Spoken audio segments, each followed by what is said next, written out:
সফলতার কোনো শর্টকাট হয় না, হয় অনেক কাঠখড় পুড়িয়ে জীবন যুদ্ধের প্রতিটি অধ্যায়ে নিজেকে প্রমাণ করে করে একটু একটু করে আপনি সফল হবেন, একটু একটু করে আগাবেন। ইটস এ জার্নি, এটা কোনো ডেস্টিনেশন নয়।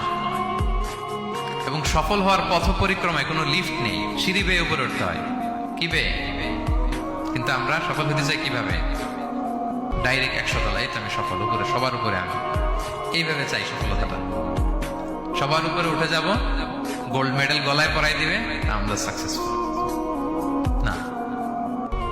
সফলতার রাস্তায় কোনো লিফট থাকে না। কি দিয়ে উঠতে হয়?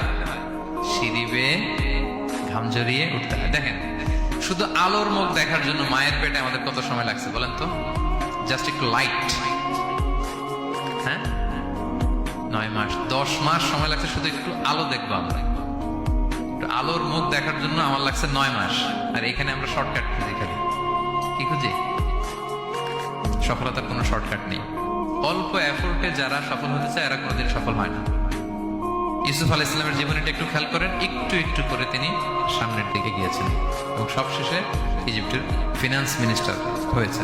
এজন্য ধৈর্য ধারণ করতে হবে, নিজের সর্বোচ্চটুকু উজাড় করে দিয়ে আপনার রোলটা আপনি প্লে করবেন, এরপর আল্লাহ তাআলার উপর ভরসা রাখবেন। কিন্তু অনেক চেষ্টার পরেও যদি কাঙ্ক্ষিত সফলতা না পান, হতাশ হওয়ার কিছু নেই।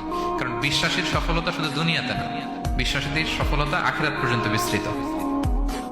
ওইটা আসল সফলতা। ফামান যুহজিহা আনিন নারি ওয়া উদখিলাল জান্নাতা ফাকাদ ফাজ। যে জাহান্নাম থেকে মুক্তি পেল, জান্নাতের নিশ্চয়তা পেল, সেই সফল। আমরা যেন সেই সফলতার জন্য অপেক্ষা করি, আমরা যেন দুনিয়া আখিরাত উভয় জাহানে সফল হতে পারি। আল্লাহ তাআলা আমাদের সবাইকে কথাগুলো বোঝার ও আমল করার তৌফিক দান করুন। হাযা মা ইনদি ওয়াল ইলমু ইনদাল্লাহ আলাইহি তাওয়াক্কালতু ওয়া ইলাইহি উনীব। ওয়াসসালামু আলাইকুম ওয়া রাহমাতুল্লাহি তাআলা।